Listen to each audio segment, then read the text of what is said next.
தேய்பிறை அஷ்டமியை முன்னிட்டு தேனி மீனாட்சி சுந்தரேஸ்வரர் திருக்கோவில் கால பைரவருக்கு சிறப்பு அபிஷேகம் நடைபெற்றது. ஏராளமான பொதுமக்கள் கலந்து கொண்டு கால பைரவரை வணங்கி சென்றனர். தேனியில் பழமை வாய்ந்த அருள்மிகு ஸ்ரீ மீனாட்சி சுந்தரேஸ்வரர் திருக்கோவிலில் தேய்பிறை அஷ்டமியை முன்னிட்டு தனி சன்னதியில் அருள் பாலிக்கும் கால பைரவருக்கு சிறப்பு அபிஷேகம் நடைபெற்றது.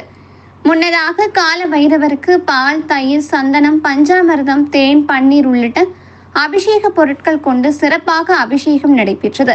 அதனைத் தொடர்ந்து கால பைரவருக்கு வண்ண மலர் மாலைகளாலும் சிறப்பாக அலங்கரிக்கப்பட்டு எலுமிச்சை பழம் மாலை மற்றும் வடை மாலை சாற்றினர்.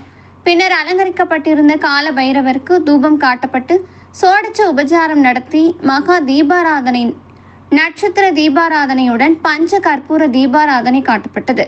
இதில் அப்பகுதியை சேர்ந்த ஏராளமான பொதுமக்கள் கலந்து கொண்டு தேய்பிறை அஷ்டமியை முன்னிட்டு கால பைரவருக்கு நடைபெற்ற சிறப்பு அபிஷேகத்தை கண்டு தரிசித்து சென்றனர்.